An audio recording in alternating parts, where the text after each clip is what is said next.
Tu te transformes depuis des heures, tantôt en grenouille, tantôt en sculpture de la Renaissance tardive. Un peu comme celle qui se dresse devant toi, représentant Pierre Dupont, chansonnet du XIXe siècle, selon le grand Larousse, décorant l'immense portail noir de la préfecture de Lyon. Et tu ressasses ton discours républicain au milieu d'autres sculptures gelées. Tu t'es même quelque peu assoupi sur ton pied droit, position digne d'un modèle vivant, et dans ton demi-sommeil, tu médites la possibilité de tenir la pose professionnellement. La France est un pays rempli de poètes et de peintres, et devenir leur modèle s'avère un métier comme un autre, qui suppose certes d'être nu, mais aussi souple et surtout patiente, ce dont tu sais maintenant être capable. Tu te trouves même d'une patience exemplaire lorsque tu sens un petit coup de coude heurter ton épaule de manière répétitive et tu te demandes s'il est permis de tripoter ainsi un modèle vivant resté patiemment dans le froid pendant des heures. Ça finit par te réveiller et tu constates que A, tu es habillé, B, tu es devant la préfecture de Lyon et C, enfin ton tour, te dit dans la queue une inconnue bien intentionnée, quoique un brin jalouse de devoir, elle, continuer de patienter dans le froid comme une sculpture angoissée. Le bureau est posé sur une estrade qui t'émerveille. La préfecture, le soir, se transforme-t-elle en lieu de spectacle? Par conséquent, la dame assise en vis-à-vis s'élève bien plus haut que toi. Elle te demande assez froidement quelles sont tes raisons de venir en France et combien de temps tu comptes y rester. Tu te lances alors dans ton discours composé à l'aide du grand Larousse et de son frère cadet, le petit Larousse du savoir-vivre. Mais plus la dame fronce les sourcils, plus les informations apprises se brouillent dans ta tête et sortent de manière désordonnée. La France est le pays de la liberté, du fromage et des tramways qui parlent. Un pays où la mode est intemporelle et on ne lèche pas son pouce pour décoller et compter des billets de banque, par exemple. C'est un pays avec plus de 80 millions d'amis, enfin d'animaux domestiques, dont 10 millions de chats, 8 millions de chiens, le reste se partageant entre poissons, petits rongeurs, tortues et oiseaux. En somme, la France n'est pas comme la Bulgarie. C'est un pays où tout est fabuleux, comme Amélie Poulain, et en plus ta mère n'est pas là, et on ne travaille que 35 heures par semaine, et personne ne jette sa poubelle par la fenêtre. C'est pourtant le hasard ou une erreur administrative qui t'ont propulsé dans ce pays merveilleux. Comme une fusée chanceuse, tu as obtenu ton inscription à l'université phare. La France est par ailleurs dotée de plein de peintres et de poètes, La Fontaine, le Molière et la Sylvie Vartan, justement bulgare à l'origine comme moi, et chanteuse préférée de ma grand-mère, essayes-tu de personnaliser, en expliquant que tu as choisi des études en art du spectacle. Quel meilleur choix, vu le contexte, puisque tu as 9 mois et 2 jours pour prouver à ta mère que tu es une personne sérieuse, que tu peux trouver un travail et, in fine, réussir en France, sans quoi tu rentrerais dans ton pays tel un Ulysse ultra rapide. La dame de la préfecture effectue un mouvement de tête à peine perceptible que tu interprètes, dans un élan d'optimisme, comme l'expression de ses sentiments distingués, ou au moins comme un adoucissement temporaire. Mais en fait, elle n'est pas du tout contente. Tu étais simplement censé montrer ton inscription à l'université phare. Et maintenant que tu as ouvert cette brèche, la dame décide de t'y enfoncer. Elle te rappelle que tu es étudiante étrangère. Et selon les règles de la République actuelle, tu n'as pas le droit de travailler pendant ta première année d'études. Tu es censé venir dans ton pays avec 25 000 francs au moins sur ton compte bancaire, soit 3 571,42 € selon les nouveaux standards, et non pas être en plus pauvre. Vous voulez réussir en France, très bien. Mais en quoi pensez-vous être utile à la République? Te lance-t-elle se prenant pour le préfet de police de Paris? Et ça marche bien comme moyen d'intimidation, car tu sens soudain un courant d'air glacial ébouriffier ta mèche et balayer toute ombre de pertinence dans la réponse. Tu n'es pas tout à fait sûr de ce que tu pourrais apporter à la France, puisqu'elle a déjà tout, dis-tu à la dame dont la bouche se contracte des deux côtés, laissant entrevoir ses dents. Tu penses alors à ta qualité principale qui te vient tout droit d'une éducation communiste, l'art de faire semblant. Tu te remémores quelques-unes des compétences liées à cette discipline. A. Faire semblant d'être communiste. B. Faire semblant qu'il n'y a pas de problème devant les voisins du palier. C. Faire semblant d'être sobre devant ta mère. D. Faire semblant d'être morte dans un spectacle de fin d'année. En somme, aucune qui mérite d'être prononcée à voix haute. Tu lui réponds que tu espères apprendre qui tu es afin de mieux comprendre les atouts de ton identité et les lui offrir, ajoutes-tu, ébauchant une révérence.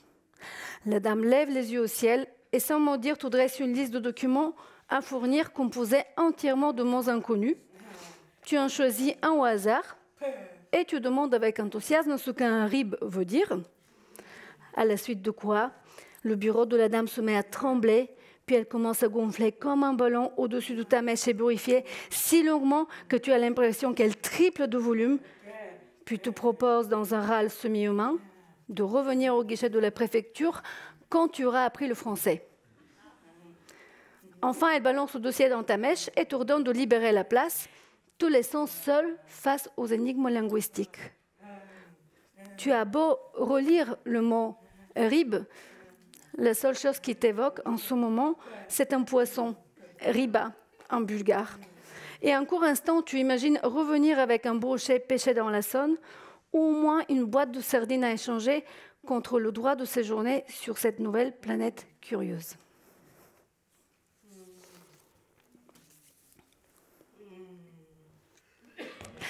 Les Français sont petits de taille, ont la fine bouche et de grandes gueules. C'est Rada Goranova qui te l'a appris dès ta première semaine à Lyon, deuxième ville en France. Autant être prévenu. Tu trouves qu'elle exagère un peu quand même. C'est vrai, il se moque parfois de ton accent, mais c'est pour être gentil. Et tu adores cette manière qu'ils ont de mythifier tes origines en t'appelant une fille de l'Est. Que tu achètes une baguette ou que tu donnes l'or à des inconnus dans la rue, ils te demandent toujours d'où vient ton petit accent et se réjouissent que tu sois une fille de l'Est. Rada Goranova précise que ça n'a rien à voir avec la mythologie et que de toute façon, les Français ont des petits pieds qui puent.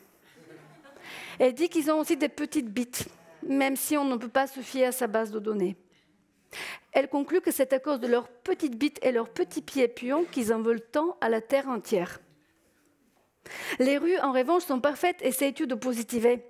Parfois, tu remarques des trous, mais dans l'ensemble, ça correspond à ce que tu avais vu dans Le fabuleux destin d'Amélie Poulain, même si ça se passait à Montmartre, gesticule-tu, lieu de visite incroyable. Puis tu apprends l'existence de plein de mots en français qu'on ne t'avait pas enseigné dans ton lycée à Sofia. Tu commences même à les compiler dans un dictionnaire personnalisé, comme le mot « rib » entre autres. Et Rada Goranova te précise que cela n'a rien à voir avec la faune aquatique et que tu nages en plein délire. Tu peux te perdre dans la ville parce que tu ne la connais pas, enchaînes-tu sans broncher. Tu ne connais personne non plus, mais cette solitude est synonyme de liberté, digresses-tu. Et c'est exactement ta mission, devenir libre puisque ta mère n'est pas là. Par ailleurs, les boîtes postales sont jaunes. Aucune trace de rouille et surtout, il y a un tramway qui parle, cries-tu dans le visage interloqué de Rada Goranova. En somme, la seule voix qui se dresse à toi en français. Ça fait des jours que tu le prends, sans savoir où il te mène. Tu t'en remets entièrement à la dame à la voix suave qui décide de ton destin et énonce des noms paradisiaques. Esplanade des Arts, porte des Alpes, liberté, décidément. Rada Goranova te conseille de noter tous ces détails qui t'émerveillent tant, car dans 2 semaines grand max, tu ne verras que la laideur de ce trou paumé plein de bourgeois prétentieux et coincés du cul, et tu auras envie de te transformer en vaisseau spatial et de te casser sur Mars, ou au moins à Berlin ou à New York. Elle n'a pas encore décidé. Ici, à Lyon, on a l'impression que tous les jours c'est dimanche, et en outre, il pleut constamment, s'énerve Rada Goranova, piétinant sans relâche ton remarquable enthousiasme. La France n'est pas un film et Amélie Poulain est une pauvre meuf, continue-t-elle avec férocité. Heureusement, Rada Goranova traîne avec des gens trop cool, des Bulgares à chiens et d'autres punks qui font tout le temps la fête ou la révolution, sinon elle serait morte depuis longtemps d'ennui ou de dégoût. Tu te demandes furtivement s'il est bon de trop fréquenter cette Rada Goranova qui ne fait que broyer du noir. Pour résister à cette hôte qui tente d'aspirer toutes tes nouvelles découvertes, tu les documentes dans une liste intitulée « Les merveilles de la France ». Ta mère n'est pas là, les trottoirs sont parfaits, tu n'as besoin de personne.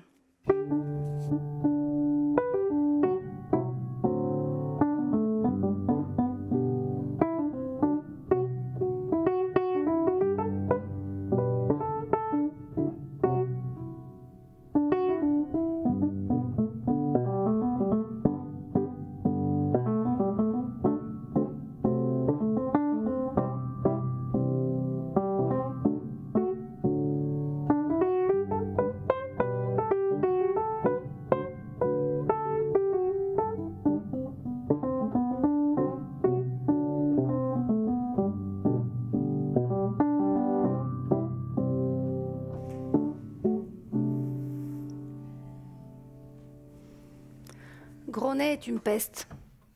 C'est ainsi que Dora a surnommé Maria, qui n'est pas du tout sa belle-sœur, mais sa proxénète par procuration. Elle rapporte tout à Dimiteur, qui les appelle quotidiennement. Gronet ne s'aventure jamais à hausser la voix, ne s'aventure jamais à frapper Dora non plus. Gronet procède avec beaucoup de diplomatie pour que sa compatriote retourne tapiner jour après jour dans le quartier délabré de la gare de Perrache, leur nouveau lieu de travail, le seul autorisé pour les blanches de l'Est. En effet, Dora et Maria partagent le trottoir avec des filles d'un âge aléatoire qui parlent des langues slaves. On se croirait dans un office de tourisme des Balkans tenu par des adolescentes écervelées, peste Dora, pour tuer le temps. Les Françaises, elles, ont le monopole du 2e arrondissement, le centre-ville chic. Enfin, c'est toujours mieux que tapiner dans le bois. Gronet lui pique la plupart des clients en roulant fort les airs et Dora a tout le loisir de se perdre dans ses pensées apocalyptiques. Et quand elle travaille, les billets disparaissent dans la poche de Gronet, même si c'est grâce aux fesses de Dora. De son côté, Maria l'assure que cette somme-là sera transmise directement à son fils en Bulgarie et Dora ne peut que faire confiance. Les soirs où il ne se passe rien du tout, Dora s'amuse à faire des jeux de mots dans sa tête ou à dresser une liste imaginaire des passes afin de structurer son apprentissage. Elle en est à 3 différentes. La passe express, la passe où rien ne se passe, la passe mensongère, mais elle ne la maîtrise pas encore. Il y a aussi Oui Oui Chérie, dont le vrai nom de pute est Priscilla, qui travaille de l'autre côté du quai. Dora étudie cet étrange animal au poil brun dont le profil lui échappe pour le coup. Oui, oui, se pose tous les soirs sur des talons qui foutent le vertige, dénudés comme même l'hiver, et Maria s'inquiète qu'elle n'aille pas attraper la méningite. Elle a son propre 4x4 et assez d'argent pour se faire les nichons aussi gros que 2 pleines lunes, pense Dora. Quand Oui Oui est de bonne humeur, elle ouvre sa portière et met de la samba et d'autres musiques de son pays et fait valser ses pleines lunes artificielles. Elle doit en être 18 000 pipes ricantant à l'Office du tourisme des Balkans. Ça colporte aussi qu'elle a dû voler sa Jeep de merde et que c'est un sale pédé. Mais Dora a appris la comptabilité dans sa jeunesse turco-bulgare et on ne la lui fait pas à l'envers. Il y a un secret bail que cette personne extraordinaire travaille sans proxénète et Dora se demande à son tour comment se débarrasser de Dimiteur. Il faudrait sans doute commencer par Gronet la peste.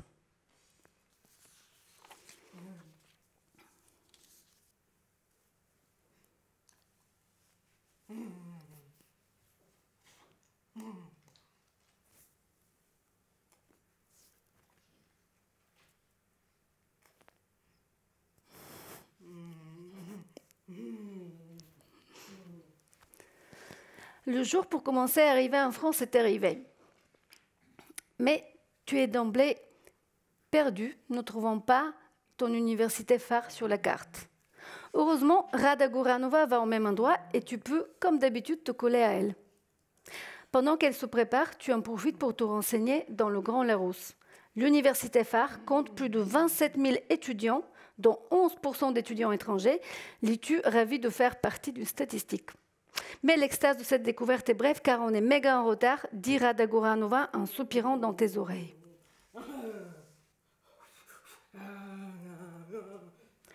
Le cinéma est mort, a dit un certain Godard, explique ton tout nouveau professeur aux petits lèvres, et tu te dis qu'il serait plus sûr de t'inscrire aussi en anthropologie au cas où.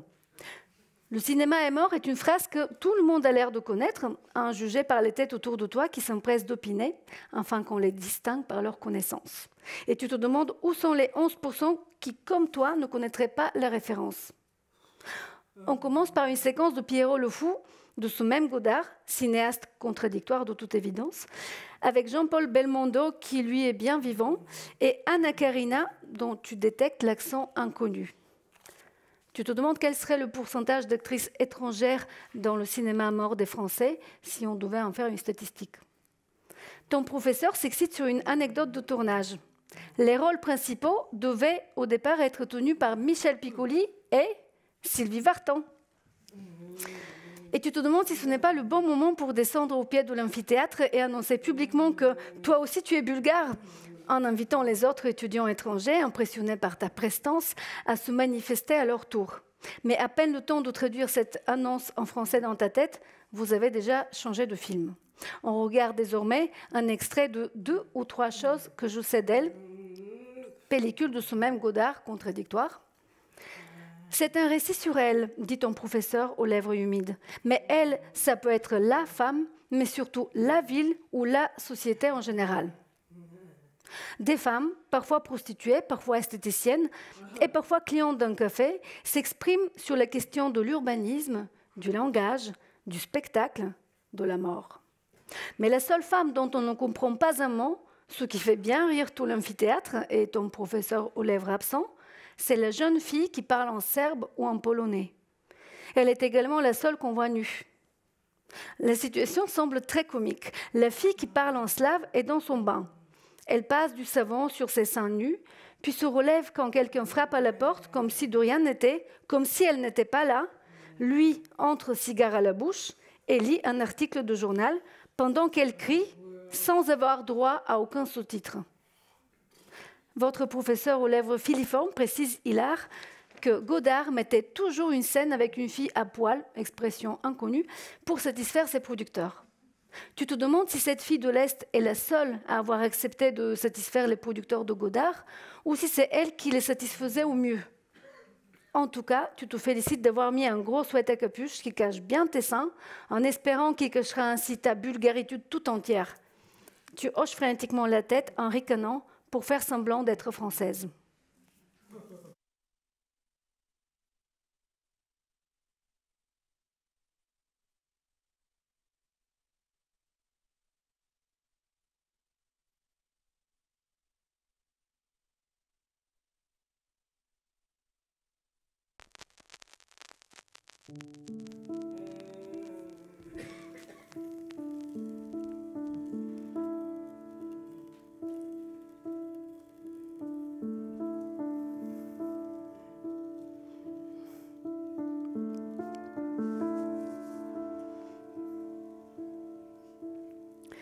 Il est temps de changer cette robe de grand-mère.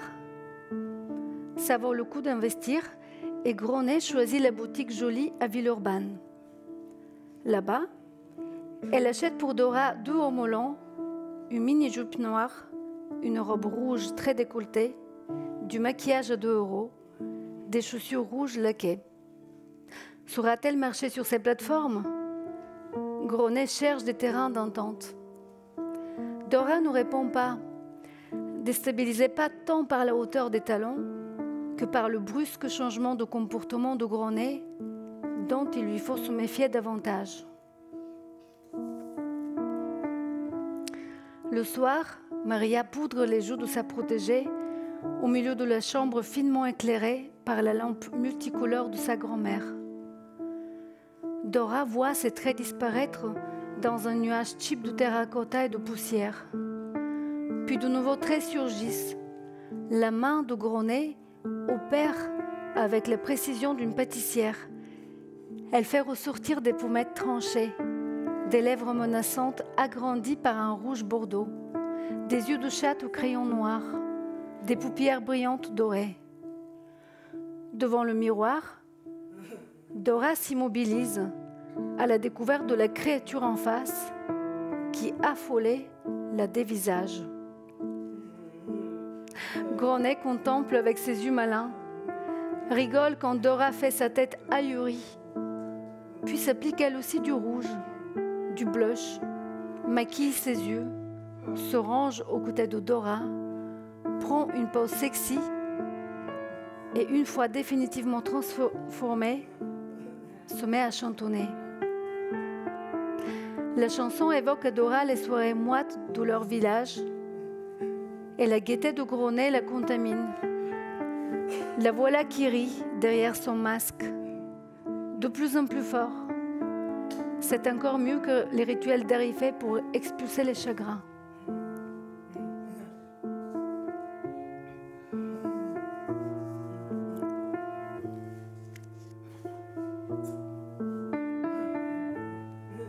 Sous le tas de fringues, Maria déterre une bouteille de rakia qui n'est pas là par hasard. 2 verres sont remplis, malgré les tentatives de refus de Dora. Puis la lampe donnant si belle allure à la scène, sans même s'en rendre compte, Dora boit et danse, main dans la main, avec sa si gentille ennemie, tandis que les voisins du dessous tapent contre le chauffage collectif avec leurs balais. Dora est bluffée par ce corps qu'elle avait oublié. Ce soir-là, il sentit tout entier. Il est plus arrogant encore. Elle virevolte dans sa robe rouge coquelicot, rouge Lénine, rigole Dora. Il lui semble que sa compatriote, en revanche, est plus candide avec ses couches de fond de teint, comme si le maquillage avait effacé sa parure de proxénète miteuse. Ou alors, c'est cette joie soudaine qui la rend plus belle. Dora commencerait presque à regretter de lui avoir versé des somnifères dans la rakia, mais il ne faudrait pas laisser cette stupide complicité naissante compromettre son projet. 2 ou 3 verres plus tard, Gronet s'effondre par terre et son rouge à lèvres bave sur ses joues.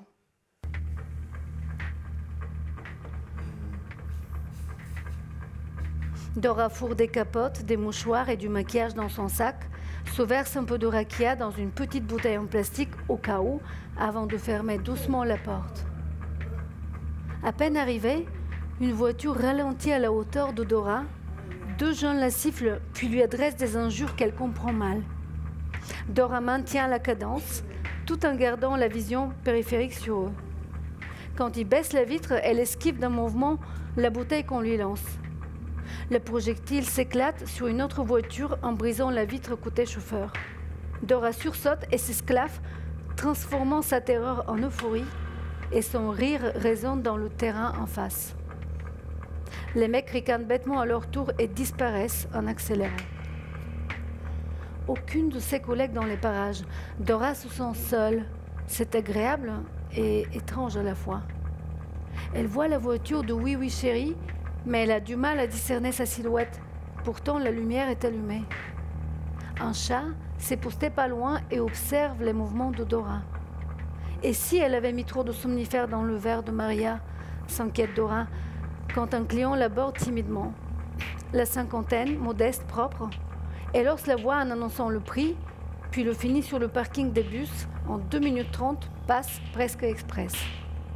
Elle se félicite de l'assurance de ses gestes, de sa force nouvelle, de ses mains qui ne tremblent plus. Elle a l'impression d'avoir accompli quelque chose de sensé et que tous ces kilomètres de larmes n'étaient pas pour rien. Elle sort la bouteille et la vide cul sec. Elle recompte et range les billets, célébrant son premier salaire rien que pour elle. En moins d'1 heure, 2 autres clients demandent ses services.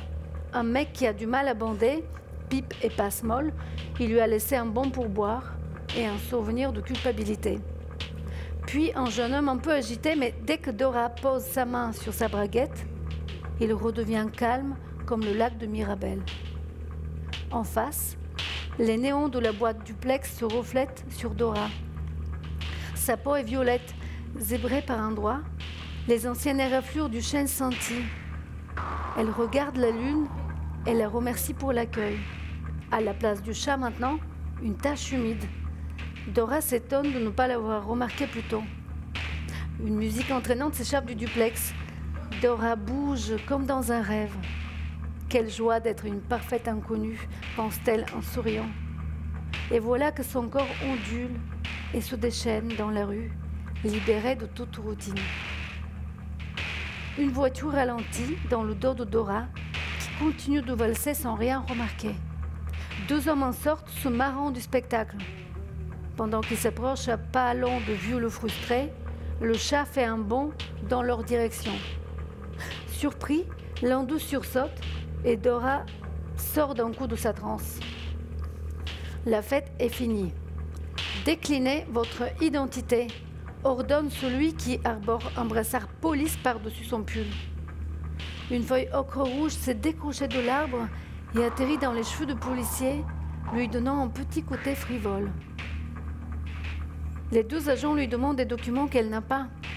Cela lui rappelle cette matinée dans son village, il y a 11 ans, lorsqu'on lui avait annoncé que ses papiers n'étaient plus valables parce que le nom qui y figurait n'était plus autorisé. Elle avait dû choisir une nouvelle identité. Maintenant, elle en a plusieurs à la fois. « Je m'appelle Dora », a-t-elle répondu, un sourire poli au coin des lèvres, avant de jeter « Mon identité perdue ».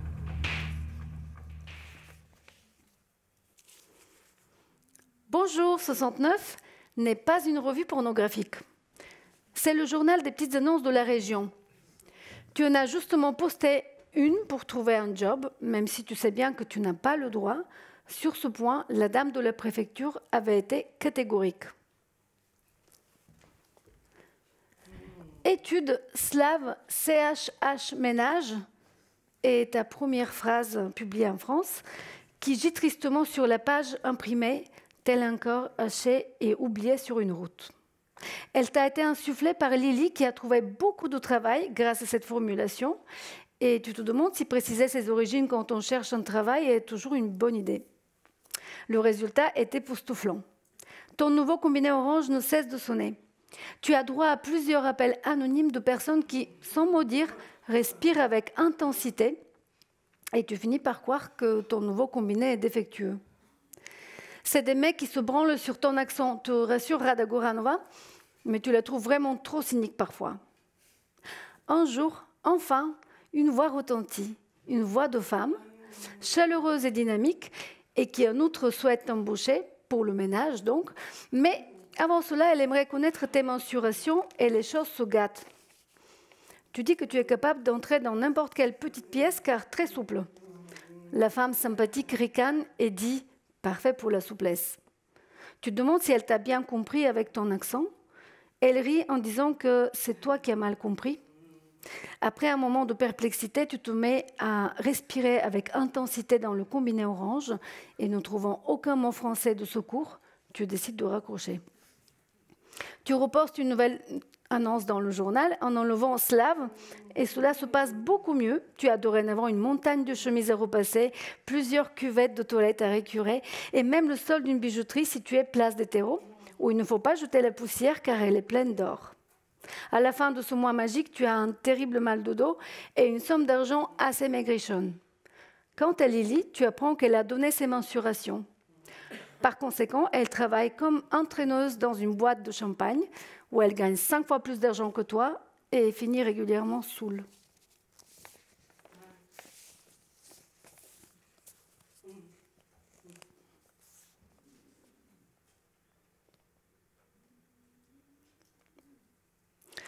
Tu te trompes souvent. Tu remplaces très par grave dans une phrase au registre soutenu et tu dis bien à toi à tes voisins de palier. Des faux amis rendent ton vocabulaire imprécis ou impressionnant selon les situations. Tu dis par exemple oblique pour signifier rond, parce qu'en bulgare on dit ovale, qui a sans doute une origine commune avec ovale, supputu, trouvant confortable le refuge de l'étymologie. Ainsi, des lunes et des gens obliques peuplent tes phrases, ce qui étonne beaucoup ton entourage et te vaut une réputation de personne étrange. À la place de récépissé, tu comprends les épicés et tu confonds radier et irradier, ainsi que sentier et sentinelle. Quand tu entends le mot nonchalamment, tu salives pour des chamallows. Parfois, tu te demandes s'il est vraiment question de casser du sucre sur le dos du voisin. Tu confonds rituel et expression, mœurs et deuxième degré. Tu es littérale et hésitante, alors que dans ton pays, tes blagues avaient de l'allure. Parfois, tu fais exprès. C'est la seule manière que tu as trouvé d'être drôle. Quand tes erreurs sont volontaires, ça te donne un sentiment d'égalité. Vous pouvez, ensemble et au même titre, vous foutre de ta gueule, bien à toi.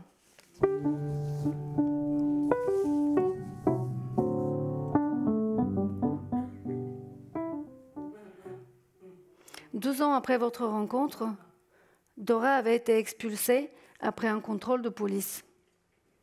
Tu n'avais plus jamais eu de ses nouvelles.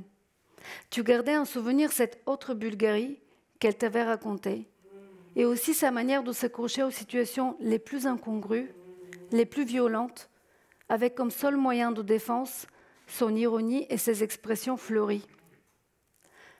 Tu ne savais pas bien comment parler à cette femme si différente de toi, et pourtant si proche par moments. Tu te souviens l'avoir filmée lors d'une brève séance de réalisation, et tu repenses aujourd'hui à cette seule image qui te reste d'elle, un peu moins floue peut-être, quoique. Pourtant, ce n'était pas pour archiver que tu cherchais tant à faire son portrait, plutôt parce qu'elle était de celles qu'on ne montre pas, de celles qu'on évite de voir, de celles qui ne se sentent jamais à leur place. Parce que dans ton pays, tu n'avais jamais parlé à une Turque bulgare, ni à une prostituée. C'était ta seule façon d'ouvrir un espace, rien que vous, un espace où vous pourriez vous regarder.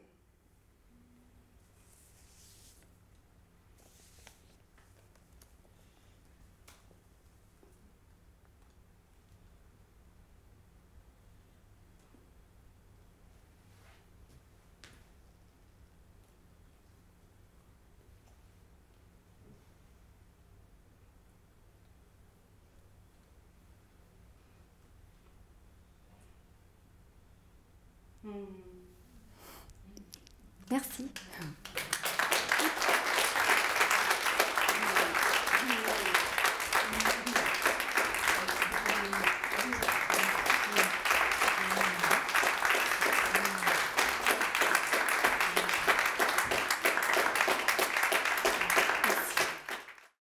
Merci beaucoup à toutes les deux. Et donc ce livre, on a une petite vingtaine de minutes, et effectivement c'est toujours particulier après de s'adresser à quelqu'un qui vient de nous livrer une performance, et face à un public qui vient de traverser quelque chose. Il y a néanmoins quelque chose de très simple à situer, et qu'il est important de remettre dans l'ordre du livre, c'est-à-dire qu'on a bien entendu, il y a deux voix. Il y a une prédominance là de la deuxième personne, le tu, et il y a Dora qui, elle, est racontée à la troisième personne. Il se trouve que ce tu, me semble-t-il, est la continuité du tu du premier roman que j'évoquais tout à l'heure, qui racontait, pour le dire vite, une enfance en fait en Bulgarie, à hauteur d'enfant, et qui jusqu'à après la chute du mur, donc tout ce qui précède cette arrivée en France finalement. Donc ce serait en quelque sorte et très simplement la suite, sauf que puisqu'il y a deux voix. Ça raconte deux histoires dont on entend un peu à la fin qu'elles vont se rejoindre d'une façon inattendue. Et ma question sera ce qui va te permettre de le situer, tout ça. Comme je disais aussi, ça a mis longtemps à se faire parce que tu fais beaucoup de choses. Mais sans doute qu'il fallait ce temps-là pour ne pas être dans la singerie du premier et même s'il y a beaucoup de sourires, dans le type de sourire du premier, où encore une fois le regard de la petite fille nous faisait voir les choses avec une forme de malice, qui ici, on l'a entendu, il y a de l'humour et de l'ironie, mais il y a de la gravité aussi. Et comment ça s'est mis en place? C'est-à-dire, est-ce que tu as su tout de suite que tu allais faire les deux portraits en parallèle? Parce qu'il me semble vraiment que voilà, les deux font exister il y a une complémentarité effective.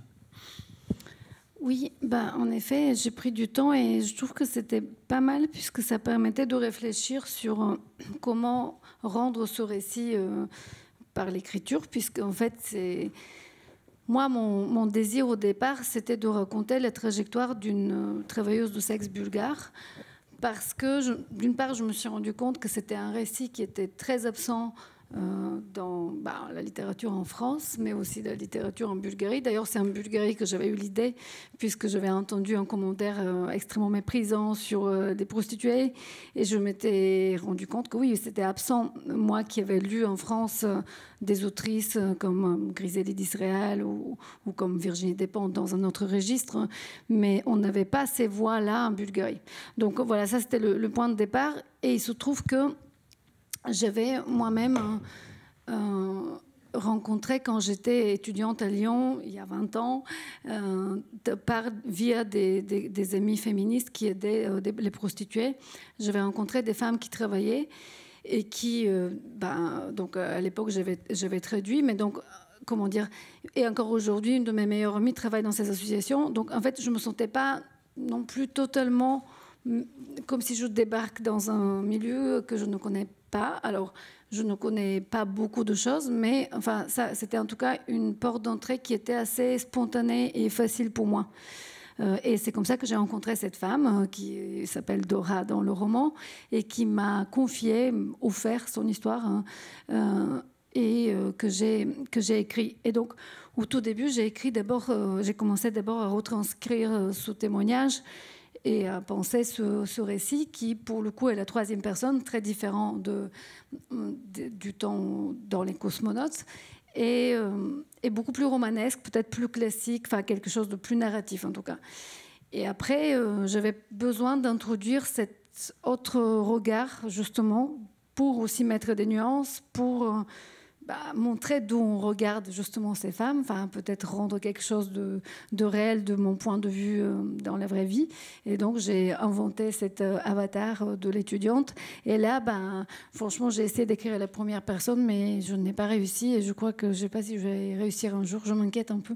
Mais en tout cas, j'ai écrit la deuxième personne. Cette partie, comme vous l'aurez peut-être vu, elle est en tout cas dans l'envie emprunte volontairement un ton burlesque, où tout est beaucoup plus exagéré, puisqu'elle est exagérément naïve, cette étudiante. Et en contraste, en contrepoint, il y a sa meilleure amie, Rada Goranova, elle va devenir au fur et à mesure sa meilleure amie, mais qui, elle est tout le contraire, elle est très misandre, elle dit les choses... voilà, donc en fait, ça permettait de créer ces contrastes et de les travailler dans le roman. Oui, l'humour qui permet... ce phénomène littéraire qu'on appelle l'estranchement, c'est-à-dire regarder les choses depuis un autre endroit pour nous les faire voir, comme procédé littéraire. Ce qui était à l'œuvre, en fait, aussi dans le premier, puisque le point de vue d'une enfant face à la fiction totalitaire, c'était aussi ça en permanence, ça la mettait à nu. Et je pense que ça permet de prolonger ça. J'en veux pour exemple, on entendait dans le texte à un moment une allusion ironique de son ami qui dit « mais les filles de l'Est... Voilà, il n'y a pas besoin d'en dire plus. Et le texte travaille... en lui-même là-dessus, sur les représentations. Ça permet en creux de nous dire, et je pense que je ne suis pas le seul à l'avoir lu en me disant, mais c'est vrai. C'est vrai que si on nous dit filles de l'Est, nous, de là, on a une part de nous, aussi bien intentionnés soyons-nous, qui a ce cliché dans la tête. Voilà. Et donc de travailler sur les représentations à cet endroit-là. Et il me semble vraiment que les deux permettent, enfin que finalement c'est le portrait burlesque de l'étudiante qui permet de dire avec une autre forme de force à quel point la situation déjà d'oppression en soi, de vie très dure, et on l'a entendu littéralement, mais aussi de déconsidération de ces filles-là est terrible. Bah, c'est vrai que en tout cas, Ville étudiante, c'est beaucoup plus proche d'une expérience qui a fortement traversé mon long séjour en France. C'est vrai que, et donc tu dis fille de l'Est, mais c'est pareil pour Bulgare. En fait, il y a très peu de choses que cela évoque dans la tête des Français, à part éventuellement un yaourt à Carrefour. Et encore, on ne sait pas trop en quoi il est différent du français. Et donc, c'est vrai que ça laisse pas beaucoup de possibilités, quoi. Donc, en fait, c'est vrai que quand on dit qu'on est bulgare, bah, ça va tout de suite avec... on sait qu'en face, on va peut-être convoquer en tout cas un imaginaire qui est pas, qui serait, voilà, qu'on va nous coller une étiquette et que ça va venir avec une hypersexualisation de nos origines. C'est clairement ça. Et d'ailleurs, moi, dans le roman, l'étudiante, elle est donc très naïve. Elle fait une vraie recherche, un vrai mémoire sur les filles de l'Est, pensant que ce sont des Amazones ou des espèces de déesses, s'imaginant toute une mythologie dans sa tête. Dans la vraie vie, moi, j'ai fait une recherche à la BNF en tapant le mot bulgare et j'ai un peu vu ce qui s'est passé dans les médias. Et donc rien, pendant l'époque communiste, on a oublié ce pays. Et après, en effet, dans les années 90, bulgare, ça évoque que des articles sur la prostitution ou la mafia. Donc voilà, ça rend compte d'une réalité, d'une part, mais aussi d'une difficulté où se trouvent toutes les femmes qui sont originaires d'Europe de l'Est, à qui on va coller ces étiquettes. Et alors, ce que ça permet de décrire, c'est, je parlais d'étrangement, mais aussi une multiplicité d'éléments de domination. C'est-à-dire qu'à elles deux, elles sont effectivement à la fois étrangères, femmes, filles, de l'Est, et pour l'une prostituée, et pour l'autre ignorante.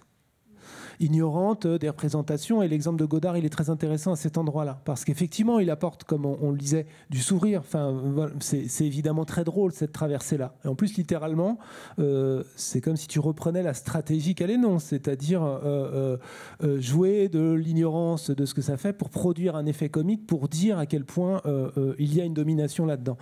Là où je veux en venir avec l'exemple de Godard, c'est que là où je trouve très intéressant, plutôt que de... oui ou non Godard, c'est pas Godard qui est en question là-dedans, mais c'est tout un système de représentation. Alors, c'est pas pour le relier à l'actualité, mais en plus, le cinéma a produit des représentations effectivement dominantes.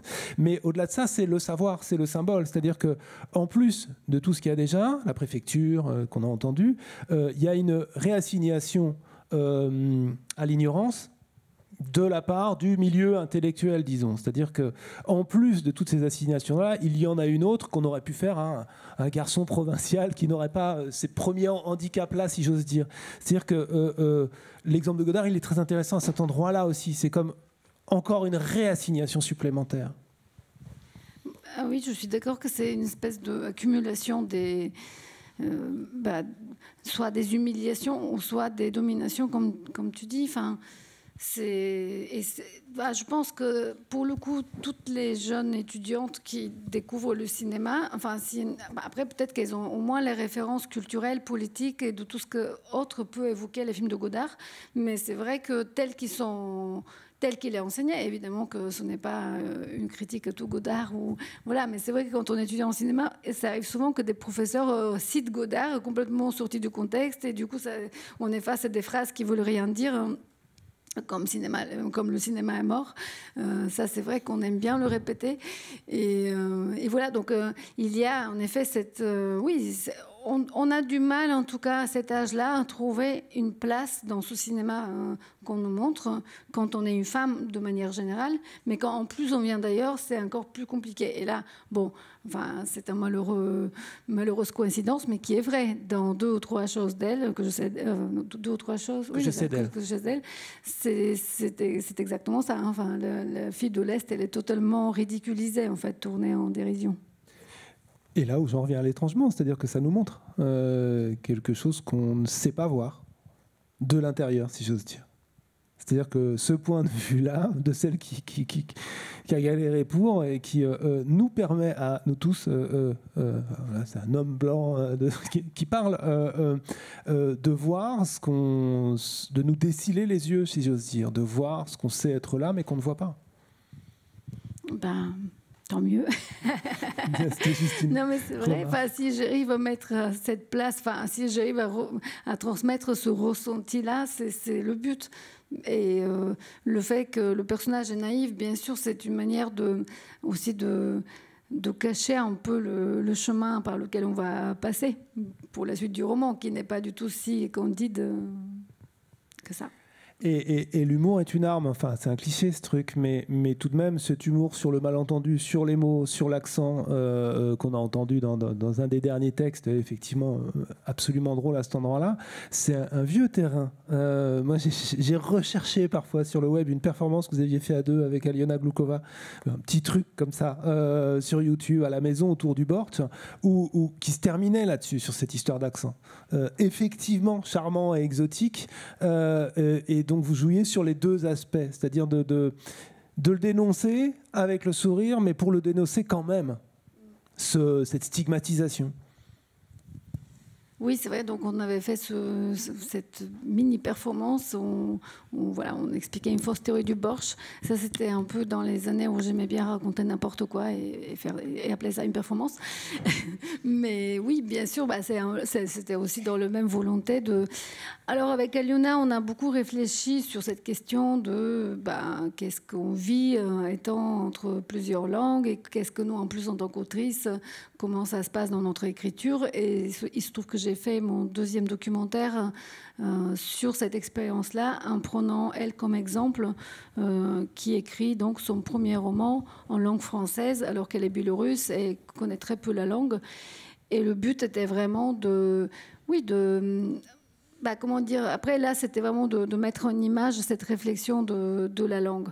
Ici dans le roman, c'est un terrain plus facile pour moi parce que je peux plus facilement être de nouveau un peu juste ironique, mais aussi rendre compte de cet imaginaire qui se déclenche quand on ignore les expressions, par exemple. Et c'était déjà présent dans Les Cosmonautes ne font que passer. Au final, mon premier roman, c'était du point de vue d'un enfant qui ne comprenait pas les expressions, par exemple, que la chute du mur de Berlin, elle ne comprenait pas c'est quoi Berlin, etc. Donc c'est vrai que quand on est enfant, on est un peu exclu de cet imaginaire des adultes. Et ça revient au même quand on est étranger. Enfin, on prend les expressions au pied de la lettre et on est propulsé on se fait des films un peu bizarres dans notre tête. Et voilà, donc c'était ça qui m'intéressait aussi, de comment, cette fois, je peux m'en amuser aussi. Et ça produit de l'humour, et je cite juste Aliona au passage, ça produit chez elle quelque chose de l'ordre du poétique, qu'elle a décidé d'ailleurs d'assumer, on en parlait ici l'année dernière, mais ce qui est très intéressant, c'est que ça reproduit du langage au retour, c'est-à-dire que couper court à l'ironie qu'on entendait du milieu dominant, ou couper court à donc être au pied de la lettre, à la métaphore.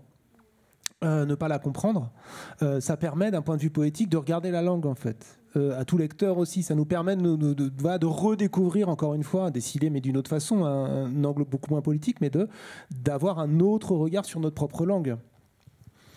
Oui, en tout cas, nous, quand on écrit, on cherche des manières de se créer une autre langue qui serait plus originale. Enfin, en tout cas, on travaille. Moi, j'ai l'impression que même en bulgare, j'aurais travaillé l'étrangeté ou dans la langue. Et c'est vrai que quand on est étranger, c'était en tout cas un moyen, et je pense pour Aliona Glukova aussi, de justement utiliser ces contraintes et d'en faire quelque chose d'en faire un effet, une force. Et après, c'est toute la difficulté de voir aussi comment notre décalage, Aliona dirait déplacement, comment ce déplacement, on peut le travailler, l'adopter, le façonner mieux pour que ça devienne en effet un outil et non pas juste rester à côté. Voilà. Et une dernière question, là, de nouveau d'ordre peut-être plus politique et sans prendre le grand mot d'intersectionnalité ou de convergence des luttes. Il y a quelque chose qu'on entendait, je me permets de le poser parce que c'était dit à la fin et c'est à la toute fin du livre. Donc je ne savais pas si je pouvais la poser cette question-là, mais je la trouve super intéressante. C'est-à-dire que paradoxalement, c'est deux bulgares qui vont se croiser dans le livre. À un moment, il est dit, et on l'a entendu, jamais je ne l'aurais rencontré en Bulgarie. C'est-à-dire que, non pas dire que c'est déjà ça, mais il y a dans ce qu'elles subissent toutes les deux, à cet endroit-là, au moins quelque chose à en tirer, qui est que d'autres formes de domination sont, ou de lutte des classes, on va dire. C'est-à-dire, c'est les classes sociales qui les auraient empêchées de se rencontrer en Bulgarie. Là, étant déconsidérées à plein d'autres endroits, elles se rencontrent alors que cette rencontre n'aurait pas été possible. S'il y a au moins, en tout cas, quelque chose d'heureux dans ces deux destins tragiques, c'est ça, qui me semble très intéressant et pour le coup être possiblement une arme d'émancipation par la suite. Bah, oui, moi je pense que quand on est... c'est un peu l'exil qui permet de rencontrer des personnes très différentes et de comprendre mieux leur situation. Moi je pense qu'en arrivant ici à 18 ans, j'ai appris énormément. Mais j'ai appris aussi de par ma condition d'étrangère et des autres étrangers que j'ai rencontrés et de cette expérience un peu humaine. Voilà. Après, c'est vrai que... Bah oui, en Bulgarie, je pense que ces femmes sont tellement invisibilisées que je ne vois pas très bien comment j'aurais rencontré cette femme-là en particulier. Et dans le roman, il y a des points... et puis même dans la vraie vie, c'est vrai qu'on peut trouver des points... Par exemple, avec les vraies personnes que j'ai rencontrées, nous avons ces points communs qui sont d'être étrangères, bulgares. Évidemment, nous n'avons pas la même maîtrise du français, mais ces observations-là, par exemple, sur les Français qui auraient des bouches très fines, ça, c'est le vrai Dora qui disait ça. Et ça me faisait rire, puisque moi aussi, peut-être au début, je remarquais ça. Donc voilà, on pourrait... non, tous les Français n'ont pas les lèvres fines. Mais c'est vrai que je pouvais comprendre, disons qu'on se retrouvait comme ça à un même endroit d'où on pouvait se comprendre. Voilà. Après, dans le roman, moi, ce qui m'intéressait, c'était aussi qu'est-ce qu'on fait une fois qu'on se rencontre et qu'est-ce que je peux produire de cette rencontre, ou en tout cas, moi, ce que ça m'a appris c'était justement de comprendre les motivations de ces femmes, les conditions où elles se trouvent, de mettre des nuances, de casser mes stéréotypes à moi sur elles.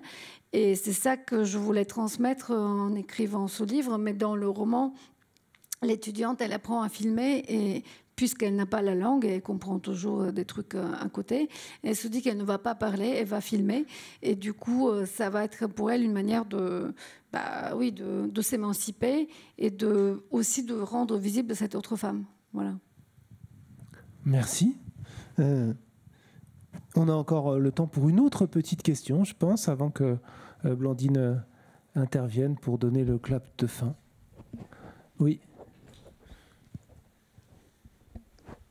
Bonjour, merci beaucoup pour votre livre. J'interviens en tant que spécialiste de l'interculturel et des biographies langagières. Et je voulais savoir si vous aviez fait un recueil de travail très personnel sur votre rapport aux expressions en français, du point de vue linguistique, nos expressions idiomatiques, nos images métaphoriques dans la langue. Et de l'autre côté, votre... équivalent en bulgare. Est-ce que vous avez fait ce chassé-croisé? Et en termes de représentation culturelle également, quand vous percevez les Français de cette manière à votre arrivée en France, puisque en français langue étrangère, on accueille des écrivains aussi comme ça qui s'expriment après en français. Et l'idée de cette pratique de la biographie langagière, c'est votre rapport aux deux langues, et notamment ici, votre langue d'adoption par rapport à l'écriture. Enfin, vous êtes aussi francophone, bien sûr, venant de Bulgarie, mais justement, je voulais interroger votre rapport à la langue française, du début jusqu'à vos écrits dans l'interculturel et la maîtrise du bulgare et du français, et des images... que la langue évoque. Parce que vous faites un travail vraiment sur la langue et les expressions idiomatiques. Moi, ça m'a beaucoup interpellée dans votre passage. Et je voulais savoir, voilà, si vous aviez eu cette pratique de la biographie langagière, ce qu'on appelle en recherche l'écriture vraiment de l'interculturel. Quand on apprend une langue étrangère, quelle qu'elle soit, et quand on a un passage d'une culture vers une autre, enfin, comment on observe les faits culturels, les comportements du pays qu'on adopte, enfin, voilà, en y venant, plus que d'être adopté. Vous voyez, enfin, on inverse en fait toutes les représentations de la langue et des représentations culturelles. Je voulais savoir si vous aviez eu simplement cette pratique de la biographie langagière et si vous aviez été passé par là. Je ne suis pas très familière avec ce terme, mais je pense que c'est quelque chose que vous devez faire en théorie et que moi je fais en pratique, dans le sens où forcément que on est très attentif à ça. Enfin, moi, après, le décalage entre les langues ou les expressions que je ne comprends pas, ou par exemple pour écrire ce chapitre-là que j'ai lu à la fin et qui est un peu sur la 4e de couverture, c'est vrai que c'était quelque chose que je vais vraiment récolter au fil des années. Et j'ai même essayé, après, ce qui est très difficile, c'est que, évidemment, maintenant que je fais 20 ans, que ça fait 20 ans que je suis là, en fait, j'ai un peu oublié. Enfin, là, mon français, il a changé. Donc, forcément, il fallait que je fasse aussi tout un travail de mémoire pour trouver, en fait, ces bizarreries de la langue, de se remettre à cet endroit-là.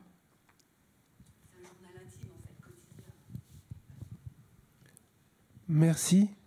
On a tous bien travaillé. Je vais laisser la parole à Blandine pour finir. Évidemment, vous pouvez retrouver Elisa en dédicace par la suite à côté. Merci encore, Elisa. Merci. Merci beaucoup. Effectivement, vous pourrez trouver Elisa en dédicace.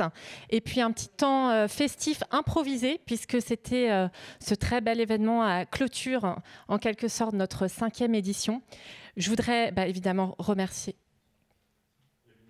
Ah, il y avait une question, pardon. On a raté une question, je suis navrée. Pardon. Alors...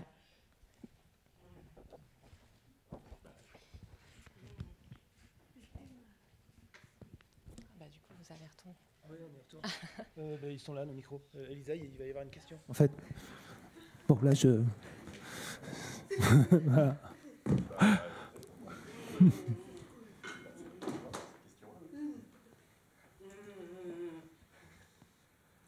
Alors, la question, c'est de savoir... Est-ce que vous pouvez nous expliquer... C'est ça, le titre du roman est en lien avec le nom du festival Effraction. Est-ce qu'il y a un lien ou rien à voir? C'est ça, si j'ai bien repris ce que vous voulez dire.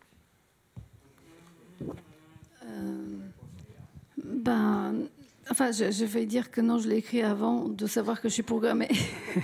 Mais je connaissais déjà le festival Effraction. Non, c'est une coïncidence. Je ne sais pas si ça répond. Peut-être vous pouvez donner le titre de votre livre, vous montrer. Odyssée des filles de l'Est.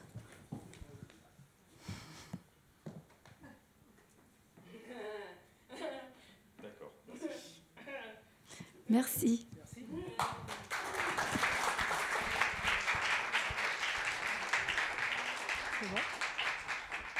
Je reviens. Donc, c'était pour vous remercier aussi de votre fidélité au festival. Je voulais évidemment remercier Elisa Georgieva, remercier Djenebou Batili et Genaël Boutouillet pour ce très beau dernier moment du festival. Remercier également Adélaïde et Nathalie qui ont rendu possible cette rencontre entre Elisa et Djenebou. Merci à Johan et Anne-Marie pour la traduction en langue française des signes. Voilà, donc comme je disais, la 5e édition se termine, mais n'est pas complètement terminée, puisque nous prolongeons le plaisir hors les murs. Demain aura lieu une rencontre à la Maison de la Poésie, une lecture performée de l'auteur Simon Johannin, accompagné par Junk 8. Et le lundi suivant, nous nous retrouvons à l'Institut national des jeunes aveugles pour une lecture par Thibaut de Montalembert du texte de Valérie Zenati. Voilà, donc on prolonge un petit peu le plaisir. Je voulais aussi vous dire, comme vous le savez peut-être, que la prochaine édition du festival n'aura pas lieu au Centre Pompidou compte tenu de la fermeture prochaine du centre. Donc restez, le festival aura bien lieu, mais restez en alerte sur nos réseaux sociaux, sur notre site internet, et n'hésitez pas à utiliser la borne qui est le livre d'or qui se trouve à l'accueil, qui vous permettra de vous inscrire à notre newsletter si, en tout cas, vous voulez suivre nos actualités et nos nouvelles. Voilà, n'hésitez pas à l'utiliser pour pouvoir rester informé de la suite. Voilà, et je voulais également vous dire que nous nous retrouverons le 22 avril prochain dans le cadre d'un rendez-vous des fractions qui aura lieu ici même avec Marie Dariussec, puisque comme vous le savez peut-être, les rendez-vous des fractions, c'est un cycle de rencontres qui accompagne le festival tout au long de l'année. Nous retrouverons également chaque mois le BPI Lecture Club, animé par Sébastien Souchon, qui a lieu donc chaque mois à la bibliothèque. Voilà, donc je vous remercie de votre fidélité, de votre soutien. Je voudrais remercier évidemment tous les collègues qui ont été mobilisés durant ces 5 belles journées de festival, notamment tous mes collègues du service développement culturel et actualité, mais aussi du comité et fractions, les collègues de la communication, du développement des publics. Un spécial merci à notre équipe de régisseurs, Renaud, Cyril, Quentin, Jérôme, Alexandre, Jérémy, bien sûr tous nos artistes, tous nos invités qui nous ont fait vivre, je crois, de très beaux moments de rencontres, de débats et puis de lecture, comme on a pu le voir ce soir. Voilà, donc merci beaucoup. On retrouve Elisa en dédicace et on a un petit temps convivial si vous voulez partager avec nous la fin du festival. Merci beaucoup et à l'année prochaine, j'espère.